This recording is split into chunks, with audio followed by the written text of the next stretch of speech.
Vamos a compartir la pantalla.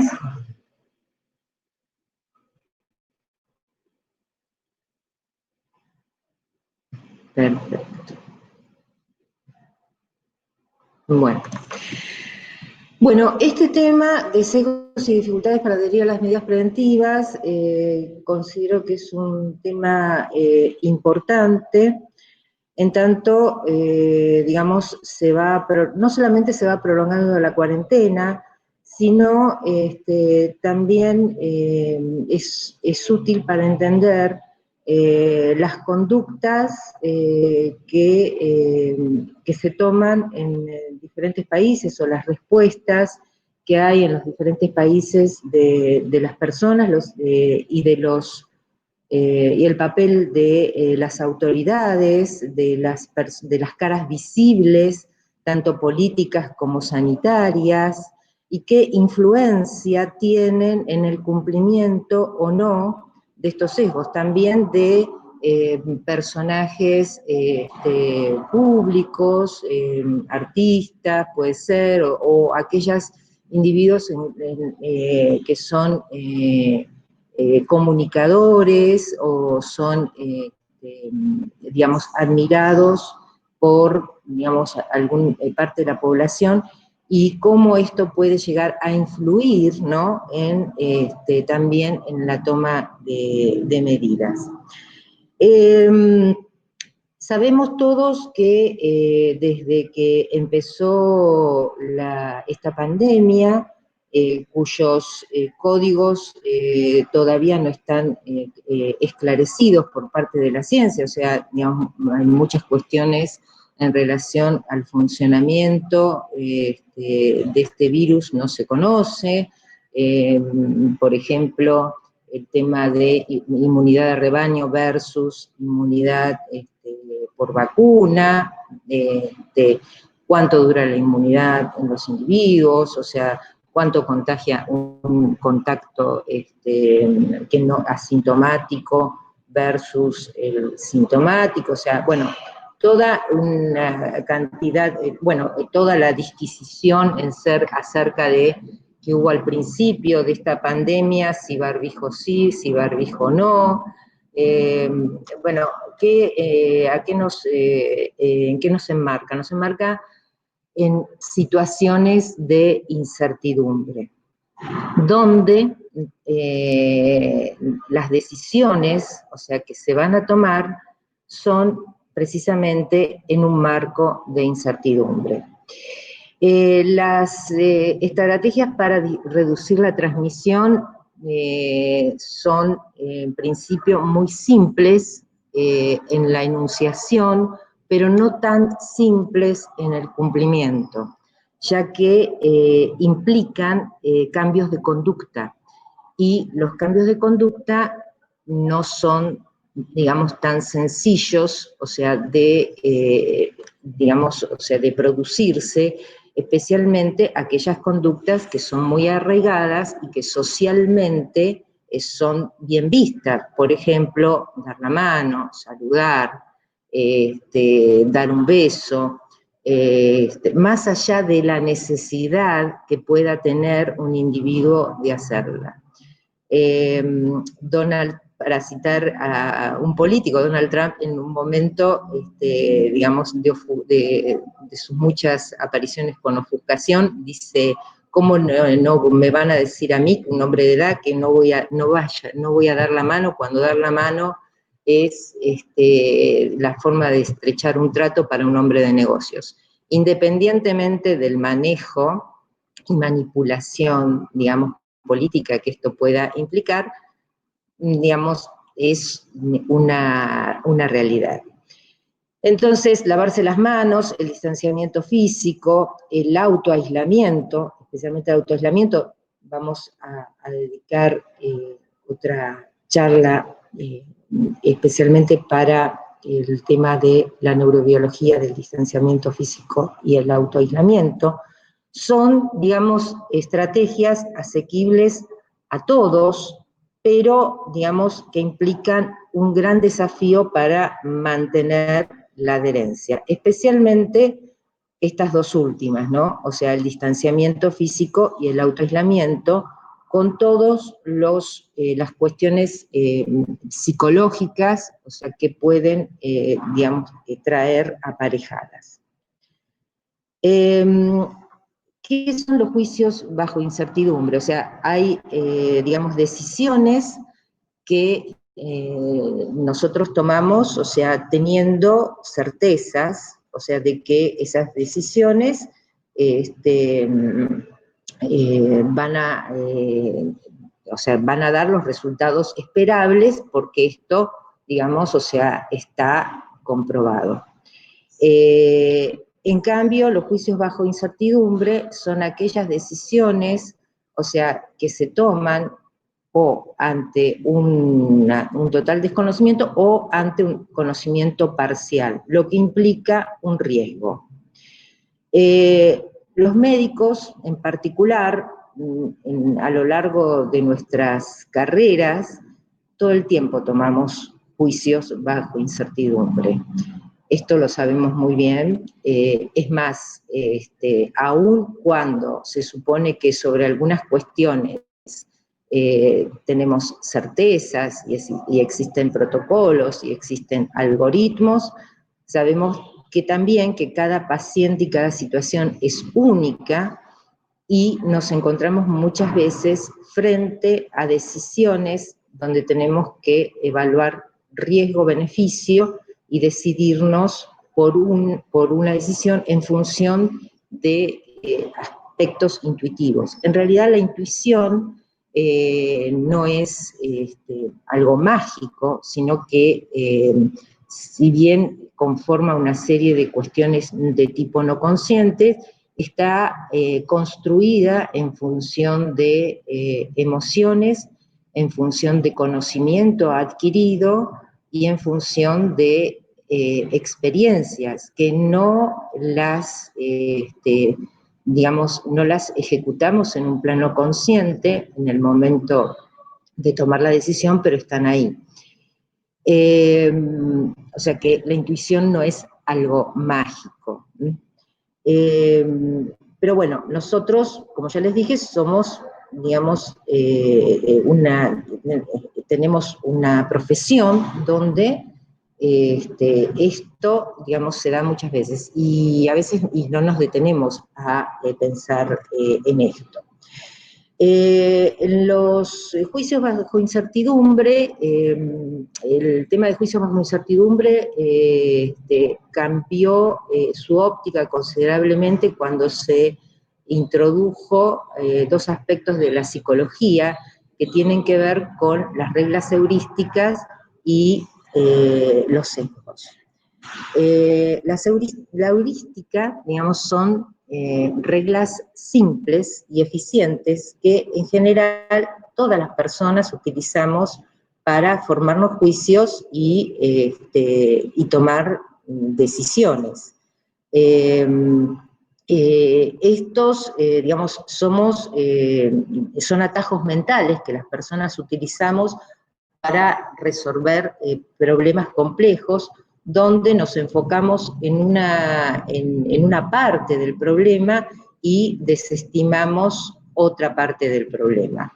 En estos momentos, por ejemplo, digamos, una cuestión, digamos, o sea, digamos, en relación a reglas, o sea, sabemos que, digamos, la cuarentena estricta, y el no contacto físico, el distanciamiento, etcétera, digamos, impide la propagación de la enfermedad. La detección precoz de casos impide la propagación de la enfermedad. Hoy está escuchando la televisión y está hablando Larreta en relación a esta cuestión de detección, ¿no? O sea, detección precoz, aislamiento y evitar propagación del contagio. Ahora bien, esta regla, digamos que es simple y que se enfoca en una parte del problema, ignora, digamos, otros problemas que pueden estar surgiendo alrededor, como ser la dificultad que tienen las personas en poder acceder a atenderse en el hospital. Ayer me decía una paciente, justamente, que es de provincia, que tenía que venir al hospital, y bueno, se había bloqueado su tarjeta SUBE y ella tenía que venirse a hacer el tratamiento de braquiterapia. Bueno, obviamente tomó la decisión de subir al tren, explicó a la gente que estaba haciendo los controles y llegó al hospital. No tenía posibilidad de tomar un auto por una cuestión económica, no tenía nadie que la trajera.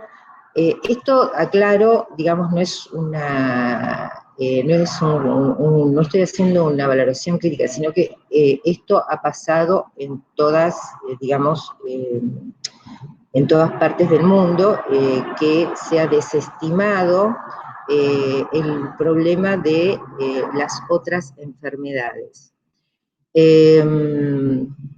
Estas, digamos, reglas, ¿no? O sea, digamos, pueden conducir a lo que llamamos sesgos cognitivos. Un sesgo cognitivo es, por ejemplo, bueno, si yo, a mí no, yo puedo andar sin barbijo, porque a mí no, yo soy joven, a la gente joven no le pasa nada, por lo tanto a mí no me va a pasar nada. Entonces, si me contagio, va a ser leve. Este sesgo cognitivo, lo que puede traer como consecuencia, bueno, es que esta persona, digamos, obviamente no se descuide porque piense que, digamos, si se contagia va a ser leve, pero no piensa, digamos, que esto puede llevar a que él sí contagie a otra, digamos, cantidad importante de personas, y entre ellas personas que están en situación de riesgo, ya sea familiares, conocidos o algo aleatorio porque, digamos, viaja en transporte público, y, digamos, o sea, con las consecuencias que puede tener para estas personas. Esto, por ejemplo, lo pudimos ver al principio de la pandemia, digamos, este joven que había llegado creo que de Miami, que fue a una fiesta, y terminó contagiando a varias personas por no cumplir la cuarentena, y entre ellos su abuelo que falleció, o bien el caso de Necochea, o sea, donde la persona que llegó de Buenos Aires no cumplió con la cuarentena, porque, digamos, tal vez pensó que no se había contagiado, que no le iba a pasar nada, que esto era un exceso, etcétera, y, digamos, esto, digamos, termina en digamos, tiene repercusiones graves. O sea que los sesgos, digamos, o sea, los sesgos cognitivos afectan a las personas a la hora de tomar decisiones, desde elegir una casa, un lugar para un tratamiento oncológico, definir un problema legal, manejarse de determinada manera, ¿no?, ante esta situación de cuarentena. Entonces, en general, estas reglas son atajos intuitivos que a veces sí se las puede seguir deliberadamente cuando se cuenta con información deliberada. Entonces, volviendo al tema de las estrategias, ¿no? Las estrategias para disminuir la transmisión del COVID son económicas, de bajo costo, o sea, lavarse las manos, usar alcohol en gel, tomar distanciamiento social y usar barbijo. Efectivas y disponibles de inmediato, o sea, son, digamos, la distancia de más de 1 metro, o sea, que hay que tener, digamos, bueno, a esta altura ya no voy a repetir todas las cuestiones, o sea, de las partículas, etcétera, que de todas maneras también a veces aparecen dudas sobre esto, el tema del barbijo y el lavado de manos. Pero, más allá que sean, digamos, que tengan estas características, son un desafío, o sea, para que se impongan y además para mantener la adherencia. Todos sabemos, o sea, que con el tiempo, digamos, se van relajando. La psicología, digamos, definió 8 dificultades de razonamiento que son relevantes para contextos en que se requieren juicios bajo incertidumbre. Estas dificultades de razonamiento, que son disruptivas o disfuncionales, tienen que ver con el miedo a lo desconocido, vergüenza personal, descuido de los riesgos competitivos, visión de túnel, enfermedades invisibles, ausencia de retroalimentación clara, sesgos de status quo, normas sociales arraigadas y sesgo retrospectivo. ¿Cuál es la importancia de conocer este tipo de dificultades, digamos, de tomar conciencia de ellas? Es, digamos, poder sostener los cambios de comportamiento, poder tomar decisiones, digamos, ya sea desde el punto de vista individual o desde el punto de vista de la salud pública o comunitario, o desde el punto de vista institucional, ¿no? Como nosotros que estamos en un hospital. Entonces, vamos a pasar a, digamos, o sea, ver de qué se trata. El tema del miedo a lo desconocido. Bueno, en un principio, lo bueno es que, bueno, todos podemos reconocernos en esto, digamos, o sea, en lo cual estamos hablando, solamente que ahora le estamos poniendo nombre. El miedo a lo desconocido, en un principio, el COVID, digamos, era algo desconocido, invisible, que detonó de parte, digamos, una actitud hipervigilante, digamos, ante una amenaza que era totalmente incierta. Y esto generó, bueno, el tema de cuarentenas, una cuarentena estricta, por lo menos en algunos países, uno de ellos el nuestro, y una intensa sensibilidad que en ocasiones, digamos, culminó en situaciones de discriminación y hostigamiento, como por ejemplo el hecho de tener un personal de salud en el edificio. Esto no solo pasó acá, pasó en otros lugares también, ya sea enfermero, ya sea médico, ¿no? Y digamos que la gente tuviera temor, ¿no?, a que esa persona fuera contagiada. De hecho, digamos, hoy mismo, cuando uno se entera que en su edificio o en su lugar, un lugar cercano a la vivienda, hay alguien que está en cuarentena o que está, digamos, con un COVID leve y está en su casa, o sea, adopta una posición de miedo y de hipervigilancia.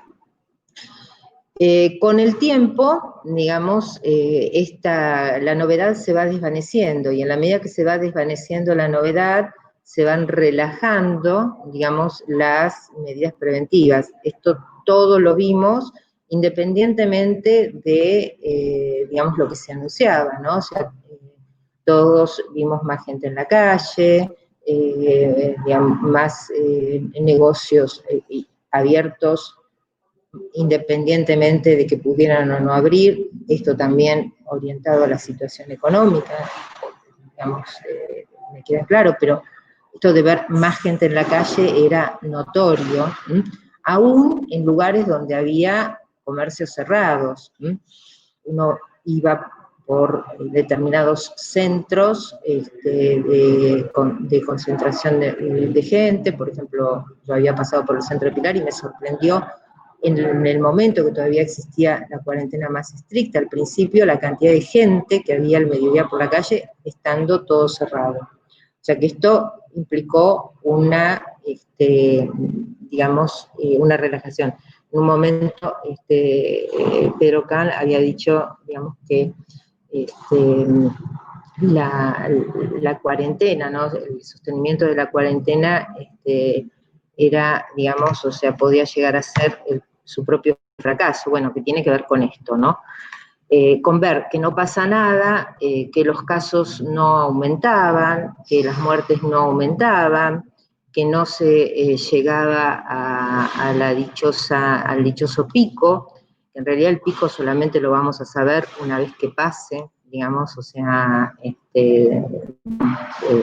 la pandemia, o sea, hasta ese momento no se sabe el pico, no se puede definir cuándo es el pico, y entonces la gente empieza a descreer, a salir y a relajar, digamos, medidas.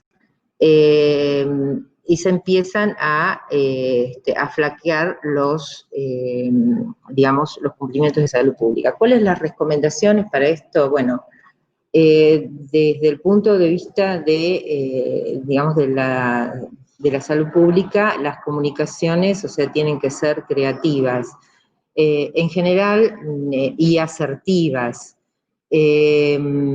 Creativas implica transmitir, digamos, por ejemplo, había llegado un videíto que por ahí muchos lo vieron, con unos muñequitos, o sea, donde se marcaban las distancias al caminar, al correr, al andar en bicicleta. Eso es digamos, y también se ilustraba en el videíto, que era muy simple, cómo se transmitía, digamos, o sea, las partículas, o sea, de transmisión del virus en las distintas instancias de actividad física, si no se respetaba la distancia. Eso es una, digamos, publicidad creativa.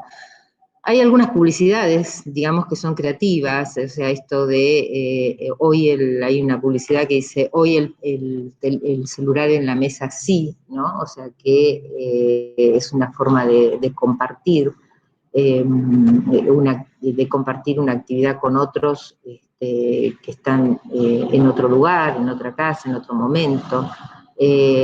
Bueno, no me voy a extender mucho más en esto, pero digamos, el tema es la creatividad. A veces las comunicaciones, o sea, que se realizan, digamos, carecen de esto y no ayudan, digamos, a mantener las reglas, o sea, no marcan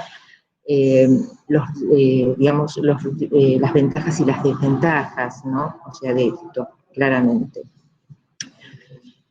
Otro punto es la vergüenza personal, ¿no? O sea, esto de tocarse la cara, toser. Cuando empezó la pandemia,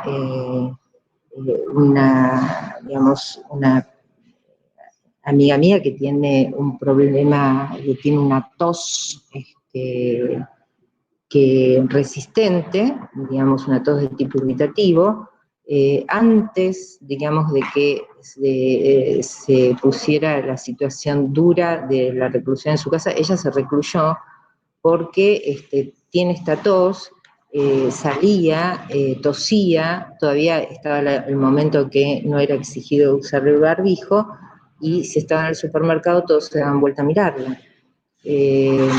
Con lo cual sentía mucha vergüenza y dijo, bueno, me quedo en mi casa antes de pasar por esta situación, porque, digamos, la cuestión de no poder controlar esto era vivida también como un fracaso personal y además, digamos, sufría, digamos, una situación de estigmatización. Tocarse la cara, cosa que supuestamente se debe evitar, o sea, tener vergüenza, digamos, por esto, no estar, digamos, no dar vuelta la cara a tiempo cuando si tengo que estornudar, olvidarme el barbijo, entonces, y después a la vergüenza le puede seguir la situación de culpa, por una infección posterior, digamos, a un lapsus que puede, digamos, o sea, el individuo haber tenido, que no necesariamente tuvo que ser por esto. Entonces, una de las cosas que, digamos, la población en general tiene que saber, que es muy difícil esto de dar vuelta a la cara y estornudar sobre el codo. De hecho, en una de las primeras exposiciones de Larreta, creo, no sé si con el ministro de Salud o quién, estaba hablando y Larreta estornuda, o sea, justamente estaba diciendo la persona que estaba hablando con él en la exposición que había que estornudar sobre el pliegue del codo o toser sobre el pliegue del codo, y él le sale un estornudo, o sea, y no alcanza a hacer este gesto, ¿no? O sea, lo cual, digamos, en principio, o sea, es una situación cómica, pero realmente son conductas que uno no está habituado, o sea, uno no está habituado a estornudar sobre el pliegue del codo, a toser sobre el pliegue del codo, sino, digamos, a taparse en general la boca con la mano. Y el tema de las recomendaciones, bueno, por ejemplo, mitigar el estigma, ¿no? O sea, que no es tan fácil adquirir este tipo de conductas. Descuido de los riesgos competitivos. Bueno, esto tiene que ver con algo que les enuncié al principio, es que en función de que el COVID genera una abrumadora amenaza, digamos, o sea, se ha enfocado, ¿no? O sea, todo, digamos, sobre esta amenaza que implica el COVID, y se ha desestimado, digamos, otros problemas como el control de otras patologías crónicas o agudas. Esto está, digamos, repercutiendo en diferentes lugares, en guardias, o sea, con, digamos, personas especialmente de problemas cardiovasculares, donde hay un aumento, digamos, de las muertes por problemas cardiovasculares. En tanto que, digamos, muchas personas, o sea, no se controlan, han dejado de ir a sus controles, o bien también sucede que las personas tienen miedo de concurrir a las guardias, o bien de asistir a los controles por temor de contagiarse. Y el desarrollo, digamos, o sea, con la velocidad que se ha desarrollado la pandemia, no alcanza a generar todos los medios de instrumentar todos los medios de telemedicina, y tampoco todos tienen la posibilidad, si bien mucha gente tiene teléfonos celulares, no en todos lados hay buenas conexiones, hay gente que tiene mucha dificultad para manejarse con la consulta virtual, bueno, y hay cosas que no se pueden resolver específicamente con la consulta virtual. Entonces, esto, por supuesto, digamos, va a traer aparejado otra cantidad de problemáticas en relación a la situación del COVID. A ver, esto no es, insisto, estos no son, no estoy hablando de esto a nivel de críticas, es lo que pasa y son situaciones, o sea, donde se toman decisiones. Y cuando uno toma una decisión, hay algo que se va a ganar y hay algo que se va a perder. El tema es justamente evaluar, digamos, costos-beneficios, que tampoco es fácil. El otro tema es la valoración o el descuido del ejercicio de rutinas, organización del sueño.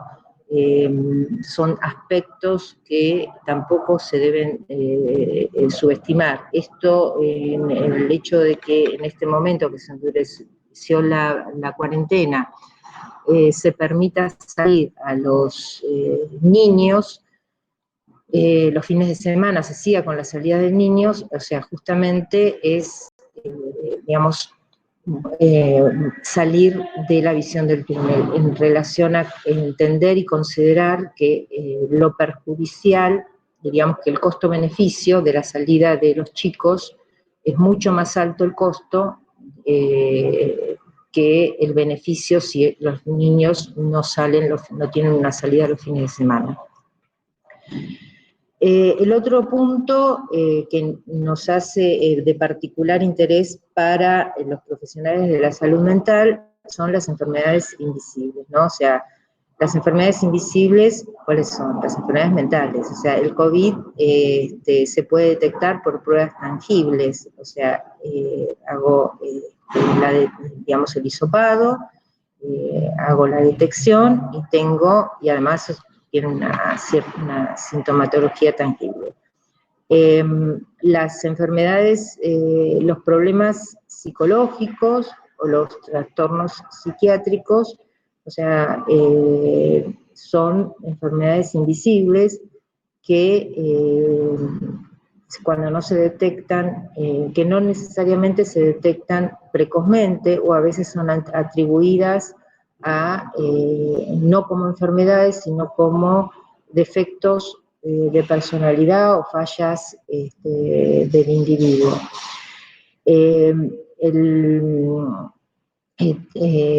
Una situación, o sea, invisible, o sea, esto de no querer salir o no salir, puede ser una conducta adaptativa, como en la clase anterior había hablado Bernardo Arce, cuando habló del no existente síndrome de la cabaña. Puede ser, pero también puede ser un reforzamiento o una reaparición de una situación previa de un individuo que tiene agorafobia, y donde esta situación de no salir, ¿no? O sea, que está, digamos, o sea, marcada por la salud, por las recomendaciones de salud pública, está encubriendo otro problema. El hacinamiento, en relación al hacinamiento, menos de 16 metros cuadrados por persona, según la Organización Mundial de la Salud, favorece la transmisión de enfermedades infecciosas. O sea, de ahí este tema de que, por ejemplo, en los locales, de acuerdo al metraje cuadrado, pueden estar tantas personas, o en un aula, o o en un teatro, digamos, como se está haciendo, reacondicionando en otras partes del mundo. Y menos de 12 metros cuadrados por persona favorecen el contagio, entre comillas, de problemas psicológicos o descompensaciones de patologías psiquiátricas previas. O sea que el hacinamiento, o sea, una familia que viva de 4 personas en un departamento de 32 metros cuadrados, o una oficina que tenga 6 empleados, que no reúna la cantidad de metraje suficiente para contenerlos, va a favorecer no solamente, digamos, aspectos de contagio, sino que también genera roces, irritabilidad, puede favorecer incremento de situaciones de violencia, tanto psicológica como física, etc. Por lo tanto, digamos, esto en muchos barrios donde la gente vive en condiciones marcadas de hacinamiento social y tiene una tendencia a salir a la calle, digamos, tanto los adultos como los chicos, bueno, el hacinamiento, digamos, favorece tanto las infecciones como los problemas psicológicos. Esto como hoy por hoy no vamos a resolver el problema de muchos barrios, pero sí es algo a considerar, obviamente, a futuro. Es muy difícil en determinadas, digamos, en determinados lugares generar entornos saludables que permita el mantenimiento y el cumplimiento de las normas.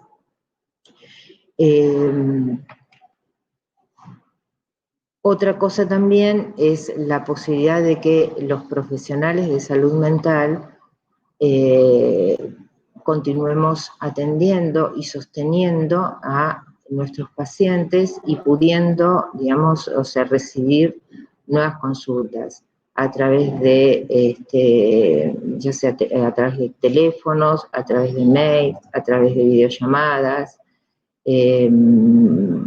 lo cual, digamos, en muchos casos se está cumpliendo, especialmente en los hospitales públicos, o sea, en función de nuestra propia creatividad. Una falta de realimentación clara, ¿no? Bueno, acá hay el tema del el largo periodo de incubación del COVID retarda las intervenciones a la espera del resultado, ¿no? O sea, el hecho de tener que esperar una cantidad de días para poder hacer el hisopado, que la persona mantenga la cuarentena, o sea, lo que hace es, digamos, o sea, es justamente la antítesis de un reforzamiento positivo, ¿no?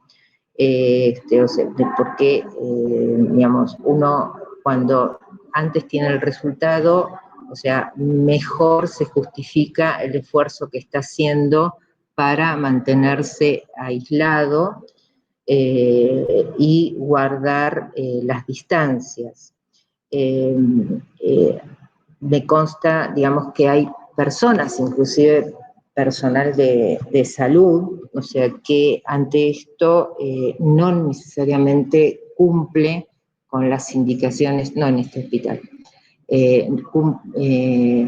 cumple con las indicaciones de espera en cuarentena hasta el momento de tener un hisopado. Si yo estoy en contacto estrecho hoy con alguien que mañana le diagnosticaron el hisopado dio positivo para COVID, por más que me haga el hisopado, o sea, no sirve que me haga el hisopado hoy, o sea, me dará probablemente negativo, tengo que tener el periodo correspondiente de espera, que son a los 10, hoy por hoy a los 10 días. Esto muchas veces no se está cumpliendo. Con las consecuencias, o sea, que esto va a implicar. Ahí entran a juzgar, digamos, los sesgos, ¿no? O sea, yo no voy a contagiar, yo no me contagié, ¿cómo me voy a contagiar yo?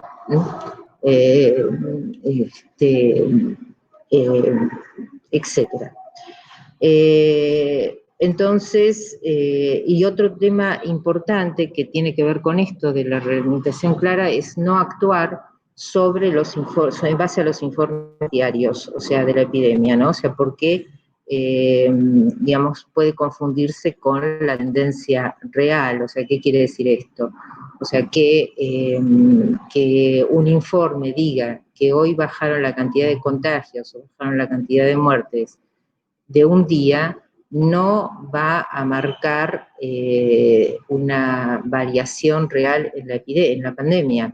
O sea, para esto tengo que tener, digamos, un cuadro en el tiempo para poder tomar decisiones. O sea, las decisiones no se pueden tomar sobre, digamos, lo del día. Acá también, digamos, está el tema de la difusión y la forma de difusión que hacen los medios de comunicación, en general la mala forma que comunican en la mayor parte de los casos, porque, digamos, muchas veces tienen tendencia a buscar la noticia sensacionalista y no realmente a mantener a la población informada. Por eso, digamos, el tema de la higiene de la información. Y los remito en este momento a escuchar la charla higiene de la información, que la van a encontrar en el sitio. El sesgo del status quo. Bueno, el comportamiento humano tiene una tendencia a tratar de mantener, digamos, o sea, lo alcanzado, mantener las cosas de manera tal que estén acomodaditas, ¿no? Con una gran aversión a las pérdidas y un intenso deseo de recuperar las pérdidas, de recuperar la pérdida. Esta situación en la, que está, digamos, que está atravesando el mundo es una sacudida temporal que no sabemos cuánto va a durar del status quo en toda, digamos, o sea, digamos, en toda escala, ¿no? O sea, no hay nadie, digamos, o sea, que sea salvado, o sea, de que se vea comprometido, digamos, su mundo, ya sea desde lo individual hacia lo mundial. Acá los remito a la primera charla, digamos, que di yo en relación a lo que son las situaciones disruptivas, tanto desde el punto de vista personal, como institucional o como comunitario.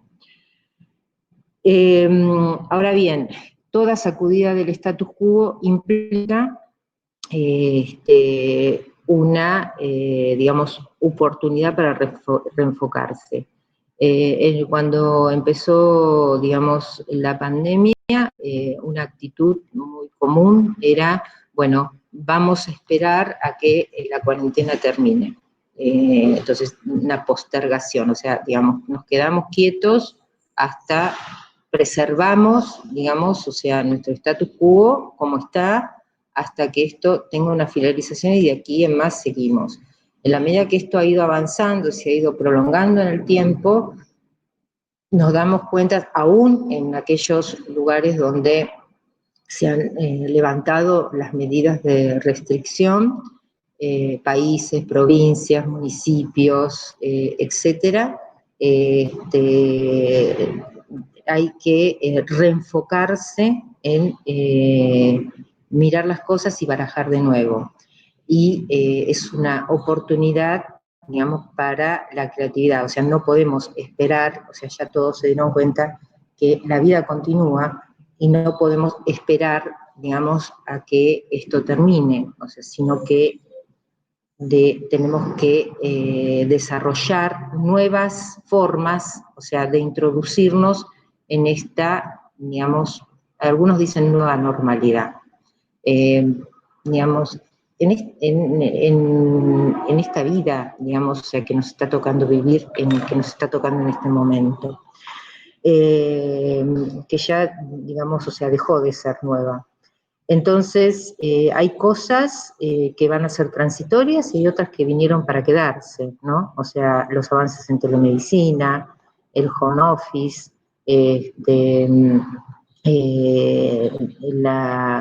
digamos, la introducción de nuevas herramientas en la enseñanza, bueno, o sea, son las nuevas formas, laborales, probablemente replanteo de cómo serán los espacios de compra, venta de productos en el futuro, replanteo de las aulas, que más allá del COVID, o sea, ayer estaba escuchando al ministro de Educación, o sea, que hacía algunos planteos sobre formas donde tiene que estar ubicado el docente, que en realidad no son nuevas, sino que tienen sus años, el tema de corrimiento de horarios, hace mucho que hay recomendaciones desde la salud mental del corrimiento de horarios de adolescentes, que ahora, digamos, en relación al comienzo de clases, que ahora se va a plantear en función de una situación de pandemia de emergencia, que hay muchas situaciones que van a demostrar que tal vez hacen a una mejor calidad de vida en este marco, o sea, que estamos atravesando de no buena calidad de vida, ¿no? Las normas sociales arraigadas, bueno, esto lo habíamos hablado al principio, ¿no? O sea que, digamos, todos tenemos conductas que son, digamos, que las hemos pulido a lo largo de nuestra vida y además que se nos han dicho que son formas desde chiquitos, o sea, se nos vienen inculcando con que son formas correctas, ¿no? O sea, saludar, etcétera. Esto, digamos, o sea, es muy difícil de contenerse, a veces de realizarlo. Acá, bueno, es importante el tema del ejemplo personal y especialmente, como había dicho antes, el ejemplo de personas que aparecen públicamente. O sea, ustedes ven en el caso de personajes públicos como el presidente de Brasil, el presidente de Estados Unidos, o sea, que se presentan, digamos, tocando gente, desafiando, digamos, todas estas normas de aislamiento, utilización del barbijo, etcétera, tienen un efecto negativo, ¿no? Digamos, en gran parte de la población, o sea, porque especialmente en los seguidores, ¿no? O sea, de estas figuras. El tema de los runners, digamos, de la prohibición de los runners en estos días de cuarentena, de que no solo los runners, los que están andando en bicicleta, los que están andando en rollers, más allá que no haya un peligro de contagio, o sea, en función de la toma de distancia y los cuidados, y que están al aire libre, etcétera, sí produce un efecto negativo sobre la población que debe quedarse en su casa. O sea, una sensación de injusticia. O sea, ¿por qué ellos pueden salir a correr y nosotros nos tenemos que quedar adentro? Entonces, más que puede ser más que una medida de efectividad, hace a un aspecto psicológico del efecto que tiene que unos se les permitan salir y otros no. Como fue al principio también esta cuestión de, una cosa es, digamos, decirle a una persona mayor de 60 años, o sea, que es alguien de riesgo, que tiene digamos, o sea, que en principio no salir, y otra cosa es impedirle, ¿no? O sea, por decreto, salir, como se trató de hacer en un principio. O sea, esto generó, además que no se, digamos, va contra, digamos, digamos, o sea, todas nuestras normas constitucionales, es algo totalmente adverso a la posibilidad de que alguien adhiera a una medida preventiva. Con lo cual, bueno, el ejemplo personal y el ejemplo comunitario, acá hay un aspecto que tiene que ver con el altruismo, ¿no? Que también yo lo había comentado en una de las charlas, y que en este momento aquellas personas, o sea, que tienen que guardar las medidas de cuarentena, por ejemplo, aquellos que estaban saliendo a correr, saliendo a andar en bicicleta, saliendo a rolear, saliendo a caminar, el hecho de que se queden en sus casas y acepten, digamos, no hacer estas actividades, tiene que ver con una postura altruista hacia la comunidad, ¿no? O sea, es una colaboración, digamos, hacia la comunidad y hacia la posibilidad de que todos, ¿no? O sea, acepten más fácilmente dentro, entre comillas, dentro de lo posible, estas normas.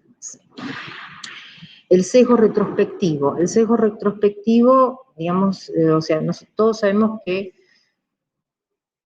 todos sabemos, la pandemia de COVID por fin desaparecerá, esperemos, o se controlará.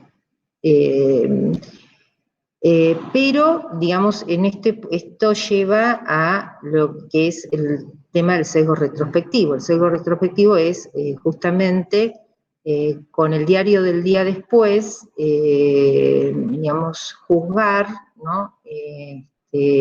Lo que se hizo bien, lo que se hizo mal. Seguramente algunas de las críticas serán correctas y totalmente justificadas, y otras, digamos, o sea, no serán, digamos, o sea, justificadas porque estamos en una situación donde justamente de incertidumbre, en las cuales el nivel de decisión, digamos, los niveles de decisión a tomar son muy complicados.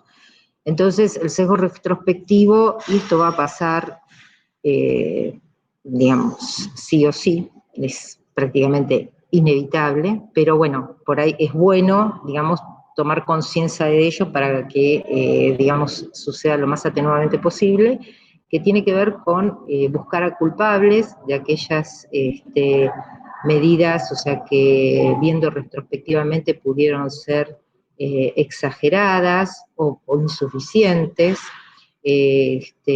tanto sean responsables en el ámbito de la salud, tanto sean responsables políticos, o digamos que tengan injerencia, digamos, en todas las medidas que se han tomado.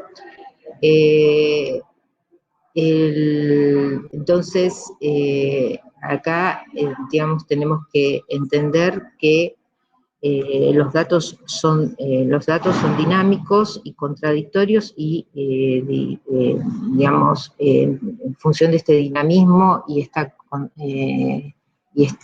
cuestiones contradictorias, o sea, afectan, digamos, o sea, la toma de decisiones. Las conclusiones. Bueno, en general, la mentalidad colectiva de que todos estamos juntos en esto fue un desafío cuando comenzó la pandemia. Esto va a ser difícil de sostener después que la pandemia termine. O sea, que acá va a haber divisiones, especialmente en función de lo anterior, ¿no? El sesgo retrospectivo. Entender que en un marco de incertidumbre, las decisiones, digamos, o sea, que se toman, difícilmente son las mejores. O sea, en general, digamos, son las menos malas, o se toman decisiones en función de costos, beneficios, ventajas y desventajas. Siempre en este marco de decisión inevitablemente hay pérdidas. El tema es qué tipo de pérdidas queremos tener como país, el tema es como comunidad, ¿no? La cuestión es que lo más valioso, digamos, que tenemos es la vida. Si no estamos vivos, no podemos recomponer absolutamente nada, no podemos recomponer la economía, ¿no? Algo en lo que insisten, digamos, muchos. A mí me da mucha pena cuando veo un negocio cerrado, vaciado. O sea, esa es gente que, digamos, la está pasando muy mal, ¿no? Todos la estamos pasando muy mal, aún los que venimos a trabajar y aún los que, digamos, o sea, contamos con un sueldo, porque todos, digamos, tenemos amigos, familiares, etcétera, que están viviendo situaciones difíciles. Lo que sí también tenemos que tener presente es que si tenemos muchos muertos, los vivos también vamos a estar en cierta forma muertos. O sea, la muerte, digamos, no es gratis para nadie. Aquellos, digamos, países, o sea, que han optado, digamos, o sea, que no, por no adoptar, mejor dicho, porque no han adoptado las medidas suficientes o tardíamente, o que tienen una gran cantidad o bien que han adoptado medidas como en el caso de Suecia, de no aceptar a los mayores de geriátricos en los hospitales, devolverlos, o sea, por protocolo a los geriátricos, y por lo tanto han tenido una gran cantidad de muertes de adultos mayores, o sea, tendrán sus consecuencias futuras en la psiquis poblacional. Y esto, por supuesto, repercutirá en la economía y en la política. Entonces, para que los héroes, entre comillas, o sea, lo pongo entre comillas porque no somos héroes, no seamos los culpables del mañana, digamos, debemos ser conscientes de estos sesgos, de estas situaciones, colaborar activamente en nuestros lugares de trabajo, desde nuestros lugares de trabajo, en el sostenimiento de aquellas medidas que tal vez sean duras, pero nos permitirán de lo más probablemente seguir adelante. Bueno, ¿alguna pregunta?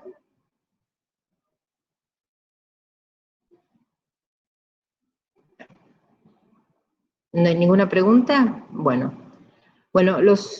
estas 2 charlas de hoy se van a subir al sitio y continuamos el martes que viene.